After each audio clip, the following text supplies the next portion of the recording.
할렐루야. 우리 옆에 계신 분들, 앞뒤 좌우에 계신 분들에게 이렇게 이야기했습니다. 성도님은 하나님의 사랑입니다.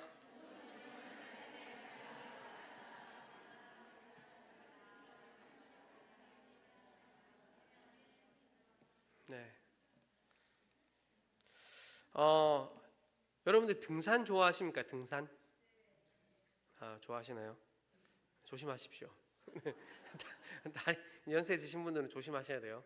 네, 근데 제가 요즘은 이제 등산을 하진 않는데 제가 어릴 때 진짜 초등학생 저학년 그 전부터 이제 공휴일 있죠. 빨간 날은 항상 뭐 하는 날이냐면 온 가족들이 등산하는 날이에요. 그래서 전국 각지로 이제 좀 좋은 산이라는 산을 다 찾아다녔는데 특히 제가 살던 곳에서 제일 그나마 가까우면서 유명한 산이 속리산이었어요. 네, 속리산. 속리산은 속리산 문장대인가요? 그 정상 거기 제가 뭐 열 몇 분도 이상 갔던 것 같아요. 그런데 우리가 등산이라는 그 행위가 즐겁습니까? 아니면 뭐 재밌습니까? 어떻습니까? 산에 올라갈 때 힘들죠. 죽을 것 같잖아요. 중간에 막 포기하고 싶잖아요. 그 중력을 거슬러서 위쪽으로 올라가는 그 행위가 얼마나 사실 단순하면서도 어떻게 보면 무식하면서도 힘든 그 수행의 걸음 아닙니까? 올라가다 보면 한국 사람들은 그냥 올라가 보면 되는데 꼭 내려오는 사람을 꼭 마주치면 물어봐요. 얼마 남았어요? 정상까지 얼마 남았어요? 그러면 한국 사람들은 거의 다 왔습니다. 저기 조금만 올라가면 정상입니다 라고 말하는데 그 말은 한참 남았다 이 말이에요. 그렇죠? 아직 한참 남았습니다 그 뜻인데 그 말을 듣고 우리가 어떻습니까? 거짓말인지 알지만 야 얼마 안 남았단다 이러면서 그때부터 또다시 힘을 내서 올라가죠. 그렇죠? 참 우리의 인생이 그런 것 같아요. 참 정상이라는 그곳을 향해서 걸어가는 그것이 참 힘들고 어렵지만 그 과정을 우리가 정말 우리가 뚜벅뚜벅 어떻게든지 중간에 포기할 수 없잖아요. 정상이라는 목표가 있으니까 그것을 향해 열심히 지치고 어렵고 잠깐 쉴 수는 있지만 다시 일어나서 걸어가고 하면 결국에는 목적지에 도달하는 것이죠. 오늘 베드로 사도는 이 본향을 향해 나아가는 나그네와 같이 이 세상을 지나가는 교인들, 교회에 지금 이렇게 등산하는 것 같이 정상을 향해 나아가는 그 지쳐있는 삶의 어려움 가운데 지쳐있는 정말 성도들에게 고난 가운데 지쳐있는 성도들에게 오늘 말씀을 가지고 지금 위로를 하고 있습니다. 오늘 말씀 12절 말씀 같이 한번 읽어볼까요? 12절 말씀 다시 한번 읽어보겠습니다. 시작. 사랑하는 자들아 너희를 연단하려고 오는 불시험을 이상한 일 당하는 것 같이 이상히 여기지 말고. 아멘. 이제 이번 주에 제가 결혼 기념일이었거든요. 그래서 제가 뭐 얼마 아직 못 살아봤어요. 13년밖에 못 살아봤는데 아직도 이게 결혼한 그거 잉크도 아직 안 발랐습니다. 근데 이제 13년쯤 되니까 결혼기념일 되니까 이제 생각이 나는 거죠. 옛날에 청혼하던 그때가 달달달달달달 떨면서 청혼하던 그때가 청혼할 때 어떻게 청혼합니까? 뭐 그냥 결혼하자 그렇게 하는 사람 없잖아요. 차려입고 촛불로 길 만들어가지고 이 분위기를 잡아야 돼요. 일단 분위기를 잡아가지고 자기 사랑하는 자기 이러면서 일단은 그 사람을 부르죠. 내가 당신을 얼마나 사랑하는지 내가 지금 이 말을 할 텐데 당신 잘 들어야 돼. 놀라지 말고 잘 들어야 돼. 지금 베드로가 지금 교회에게 성도에게 지금 그런 중요한 이야기를 지금 하기 전인 거예요. 사랑하는 자들아 라고 말하면서 뭔가 사랑하는 자들아 라고 말하면 뒤에 뭔가 이렇게 의미심장한 말을 해야 되겠다라는 그런 게 딱 느껴지지 않습니까? 베드로는 성도들에게 사랑하는 자들아 라고 부르는데 이것은 그냥 단순한 호칭이 아니에요. 단순한 그냥 호칭이 아닙니다. 오늘 우리가 읽은 말씀 앞에 보면 11절 말씀에 그에게 영광과 권능이 세세에 무궁하도록 있느니라. 아멘. 하나님께 영광과 권능이 세세 무궁하도록 있다라고 그 장엄한 송명으로 베드로가 말씀을 마무리하는데, 지금 이 베드로 전서를 읽게 되는 수신자들, 나그네와 같은 교인들, 나그네와 같은 교회가 바로 어떤 자들이냐면 영광과 권능을 가진 하나님의 사랑받는 자들이다라는 것을 지금 이야기하고 시작을 하는 거예요. 지금 다시 한번 옆에 계신 분에게 이렇게 한번 이야기하겠습니다. 자, 손을 이렇게 뻗어가지고 당신은 하나님의 사랑받는 자입니다. 네. 하나님의 교회는 영광과 권능을 가진 하나님의 사랑받는 자들이다라는 거예요. 베드로는 영광과 권능을 가진 하나님으로부터 사랑받는 성도들에게 이제 덮쳐올 그런 불시험을 이상하게 여기지 말라라고 이렇게 권면합니다. 이제 구약의 말라기 선지자는 이렇게 말씀하고 있어요. 말라기 3장 2절 말씀에 그는 금을 연단하는 자의 불과 표백하는 자의 잿물과 같을 것이라 라고 말하면서 불에 대한 성질을 지금 이야기하고 있는데, 불은 파괴만 하기 위한 것이라기보다 정결케 하기 위한 기능이 있는 것이죠. 그러니까 히브리적 사고로 불은 심판과 정결을 동시에 상징하는 것이다 라는 거죠. 그래서 불시험은 파괴의 불이 아니라 성도들에게, 교회에게 닥쳐오는 그 불시험은 교회를 파괴하고 없애기 위한 그런 불시험이 아니라 신앙의 진위를 드러내는 언약적 불, 정금처럼 성도를 단련하는 정화의 기능을 하는 불이다라는 것이죠. 최종적인 구원이나 영광을 받기 전에 임하는 이 고난, 이제 교회가 아직 구원의 완성까지 아직 다다르지 않았잖아요. 그렇죠?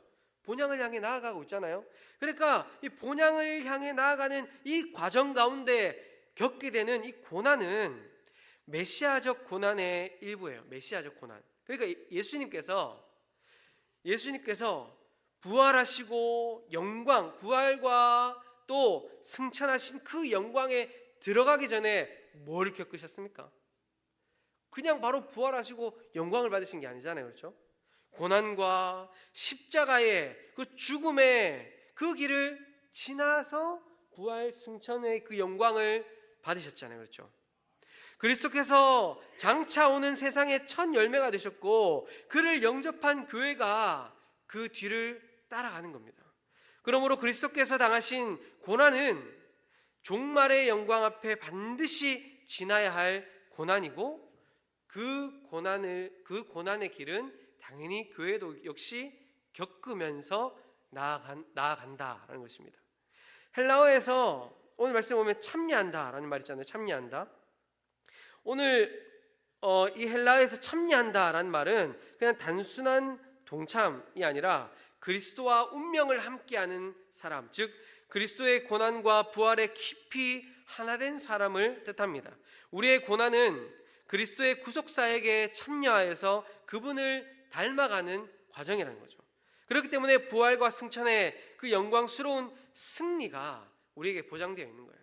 예수님께서 고난을 겪으시고 난 뒤에 영광을 얻으신 것처럼 하나님의 교회도 비록 이 땅에서 고난과 역경과 환난을 겪고 있는 것처럼 보이지만 반드시 그 끝에는 뭐가 있다는 겁니까? 영광이 기다리고 있다라는 것입니다. 그래서 베드로가 이야기하는 거예요. 이상히 여기지 말라. 불시험을 이상히 여기지 말라라고 지금 담대하게 이야기하는 것입니다. 이상하다, 낯설다, 익숙하다라는 이 말은 베드로 전서가 강조하는 주제입니다. 이상하고 낯설다라는 것은 베드로 전서에서 강조하는 주제예요. 성도들은 세상에서 외국인이고 여행자입니다. 그렇기 때문에 결코 세상이 익숙해질 수 없는 존재여야 하는 겁니다.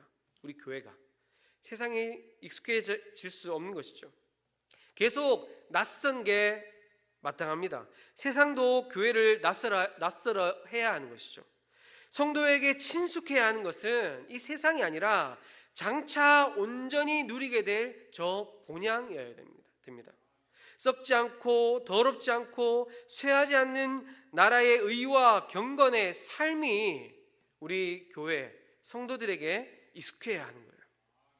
세속의 유행에 뒤처지지 않으려고, 또 세상에 뒤처지고 세상에 지지 않으려고 애쓸 필요가 없다는 겁니다.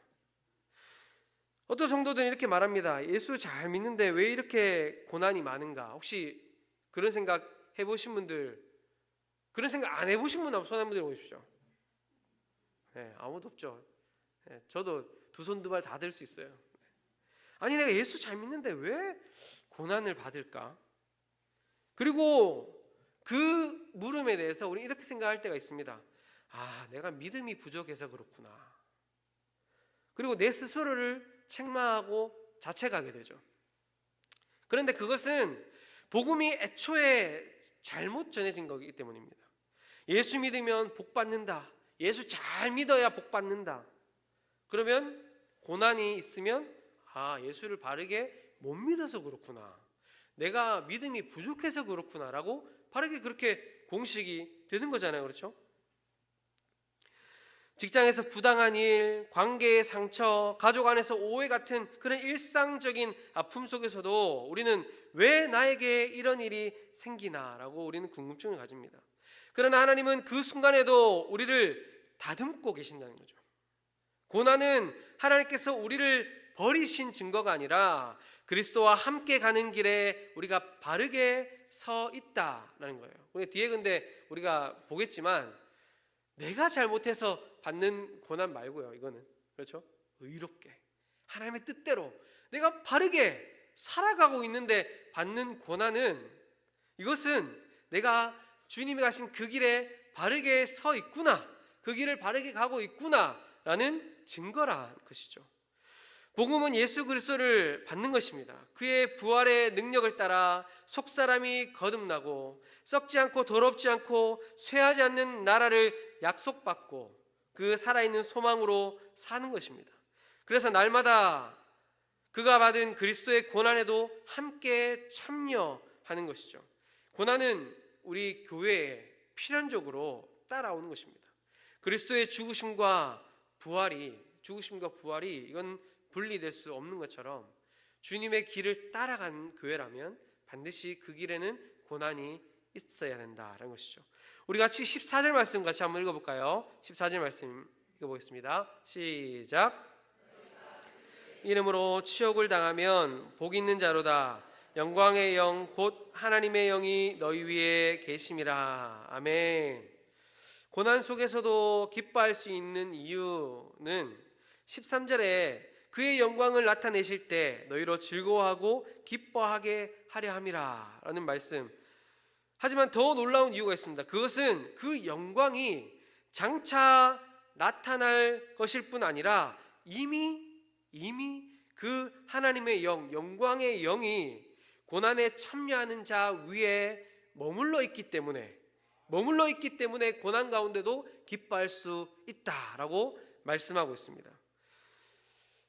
참 신약 성경에 보면 성령을 영광의 영으로 묘사하는 경우가 흔하지 않은데, 왜냐하면 영광이라는 것이 어디에 속해 있는 겁니까? 하늘에 속해 있는 것이고, 또 장래에 주께서 영광 중에 임할 때 나타나는 것이기 때문이죠. 영광이라는 것이.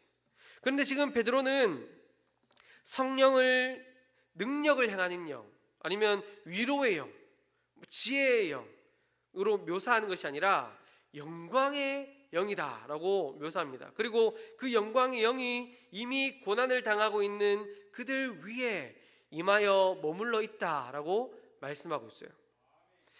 우리가 이 장면을 생각할 때 오늘 우리가 읽은 베드로전서 앞쪽에 보면 노아의 이야기가 나오거든요. 노아의 방주의 이야기가 나오는데 그 방주의 이야기를 우리가 생각해 볼 필요가 있습니다.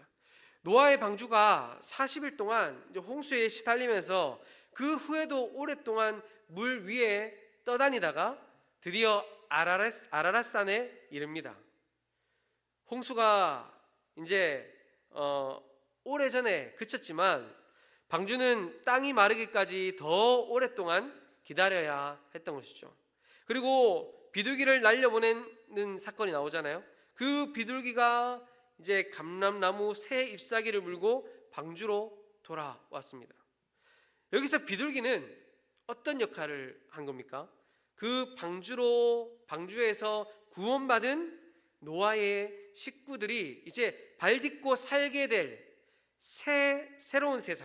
새로운 세상에서 날아온 전령이죠. 전령. 날려보냈지만 새로운 그 새하늘과 새 땅에서 이제 너희가 살 수 있다라는 그 증거를 물어다온 전령이잖아요. 전령. 노아의 식구들이 그 비둘기가 그 새 잎을 물고 날아와서 내려앉았을 때 그것을 보면서 얼마나 기뻤을까요? 얼마나 기뻤을까요? 아마 환호를 질렀을 것 같습니다. 아버지, 드디어 땅이 말랐는 것 같아요. 드디어 식물이 자라고 우리가 이제 발을 딛고 살아갈 수 있게 된 것 같습니다. 온통 물바다인 세상 위에 떠다니는 그 방주 생활이 얼마나 힘들었겠습니까? 우리가 코로나 때 겪어봤잖아요. 그렇죠? 일주일씩, 2주일씩, 3주씩 집안에 있으면 사람이 죽을 것 같아요. 밖에 나가가지고 친구들도 만나고 싶고 맛있는 것도 먹고 싶고, 그렇죠? 별것도 아닌데 하고 싶잖아요. 근데 노아의 가족들이 얼마나 힘들고 갑갑했겠습니까? 그런데 이제 새 땅, 그 마른 땅에서 자라고 피어난 감람나무 새 잎을 보게 된 것이죠. 그 비둘기가 물고 와서, 비둘기가 새 잎을 물고 왔듯이 우리에게 주어진 그 성령은 장차 오게 될 새하늘과 새 땅의 전령이다라는 것이죠. 그러므로 지금의 고난 속에서도 우리는 이미 하늘의 증거를 가지고 살아가는 사람입니다. 지금 베드로가 14절에서 세상에서 고난받는 성도들 위에 영광의 영이 머물러 계신다라고 이야기하는 것이 이 노아의 이야기의 연속입니다. 성령은 교회에게 영광의 영입니다. 심판이 끝나고 완전한 종말에야 완성될 새하늘 새 땅의 그 생명과 의와 그 평강, 그리고 그곳에 가득한 영광을 가져오시는 바로 하나님의 영, 영광의 영인 것이죠. 우리가 마지막 때 그 본향에서, 교회가 본향에 도착해서 만나게 될 그 영광을 성령께서 이미 먼저 물고 이미 먼저 가지고 고난받는 교회의 위에 계신다는 것이죠. 그분이 이미 이 땅에서 주의 이름으로 고난받는 자의 머리 위에 와서 머물고 계십니다. 그것도 떠나지 않고 계속 머물러 계신다라고 말씀합니다. 아직 새하늘과 새 땅은 오지 않았습니다. 하지만 그 땅에 들어가기 위해 이 땅에서 인내하며 본향을 향해 뚜벅뚜벅 걸어가고 있는 교회 위에 그 종말의 영, 새하늘과 새 땅에서 다스릴 영광의 영이 지금 성도들 위에 비둘기처럼 내려앉아 안식하고 계신다라고 약속하고 있는 것입니다. 사랑하는 성도 여러분, 저와 여러분들이 주님의 교회로 주님의 그 가신 길을 뚜벅뚜벅 따라가면서 정말 주의 말씀대로 살아갈 때 고난과 역경을 겪으십니까? 근데 고난과 역경을 겪으시는 그 성도 위에 이 영광의 영이 임하고 계심을 믿음으로 위로받을 수 있는 저와 여러분 될 수 있길 소망합니다. 우리 같이 15절 16절 말씀 같이 한번 읽어볼까요? 15절 16절 말씀입니다. 시작.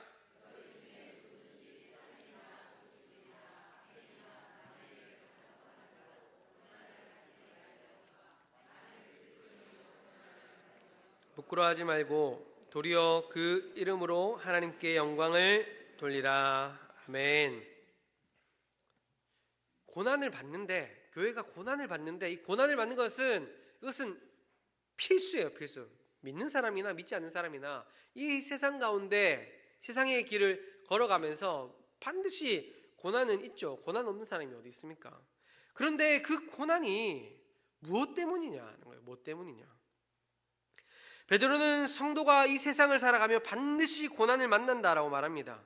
어떻게든 고난을 만나는데 자신의 허물과 실수와 죄로 인해 고통을 당하는 것인지, 고난을 당하는 것인지, 아니면 그리스도인으로서 그리스도의 길을 따라가다가 어려움을 당하는 것인지, 성도는 어떻게든 고난을 당하지만 어느 쪽을 선택해야 되겠습니까?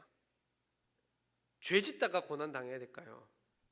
하나님을 따라가다 고난 당해야 될까요? 당연히 주님 따라가다 고난 당해야 되겠죠.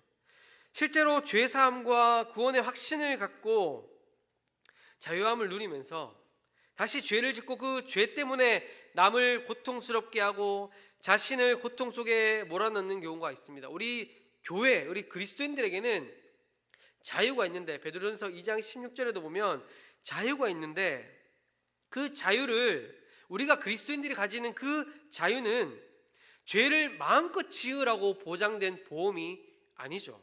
우리에게 있는 자유는 죄를 마음껏 지으라는 그 자유가 아닙니다.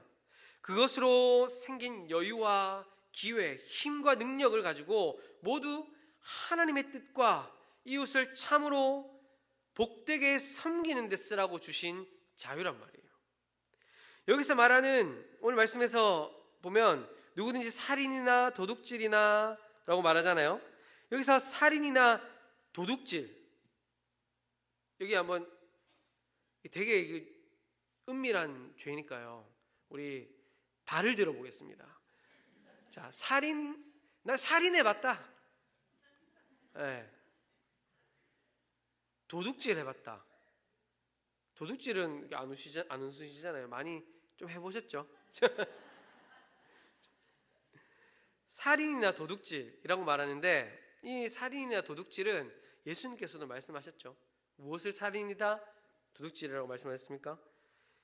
이 살인은 형제 자매를 미워하는 거죠. 형제 자매를 미워하는 거. 진짜 사람을 죽이는 그런 살인.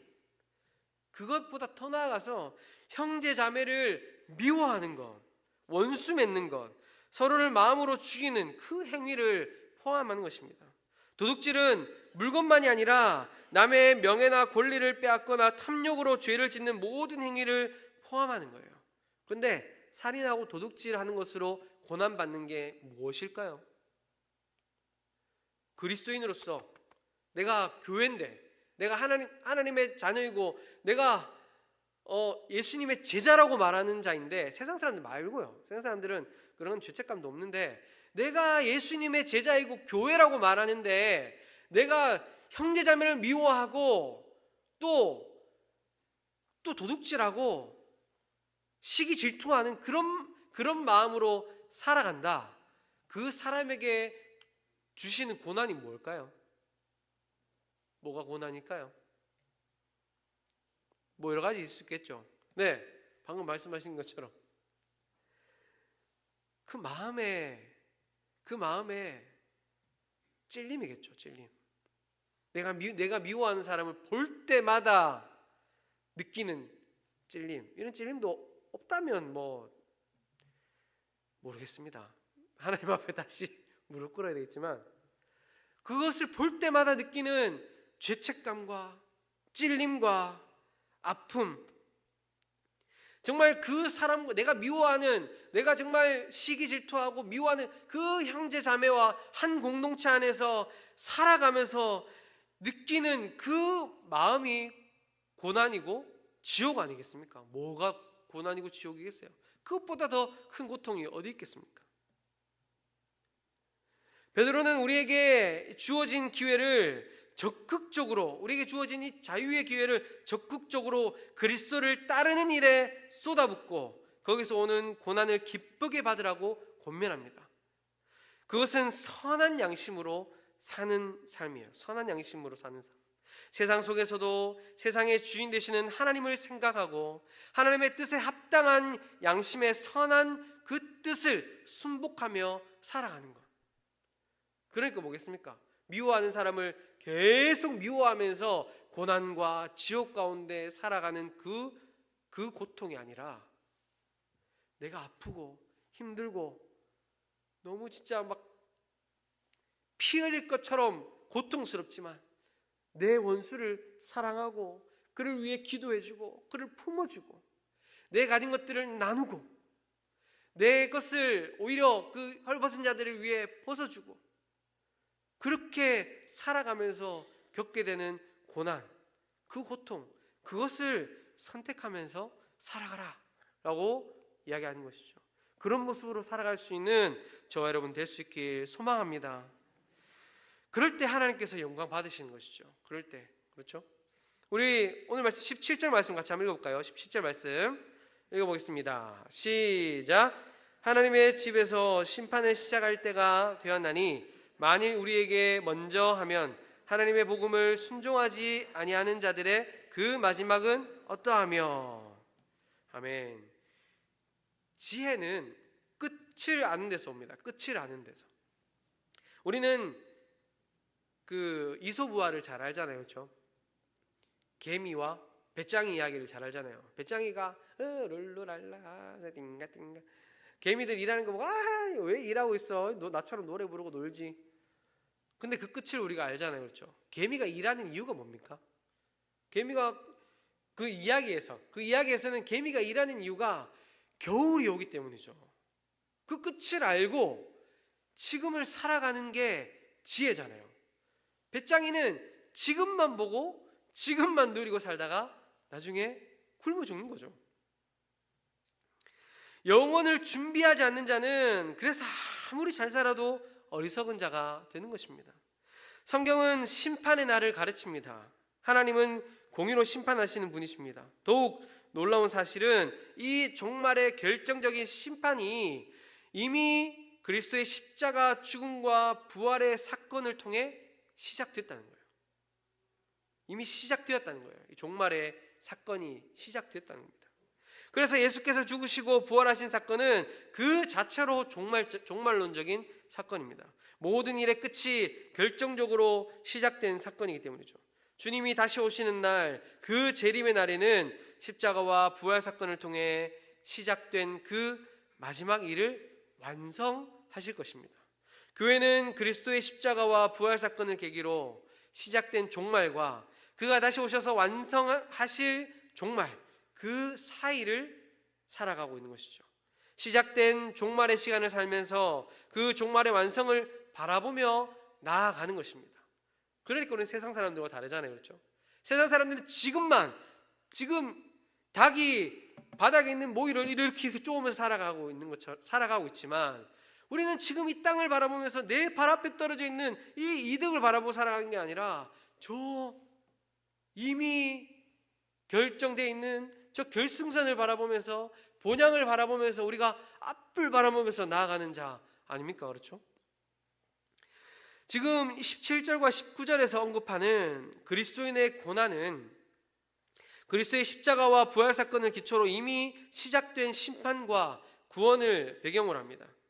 근데 심판이 우리에게 먼저 시작됐다라는 이 말의 의미는 죄에 대한 하나님의 진노의 심판이 그리스도의 십자가에서 결정적으로 실행되었고 시작되었다라는 겁니다. 그 십자가를 믿고 받아들이는 성도들에게도 실행되고 시작되었다라는 것. 그리고 그 심판은 이제 온 세상 사람들 모두에게 실행될 것이다라는 거예요.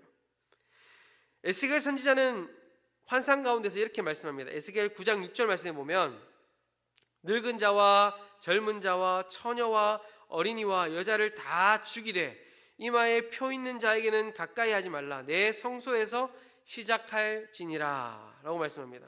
하나님께서 자기 백성을 먼저 정결케 하신다는 것이죠. 고난은 하나님의 징벌이 아니라 거룩한 백성을 빚어내는 훈련입니다.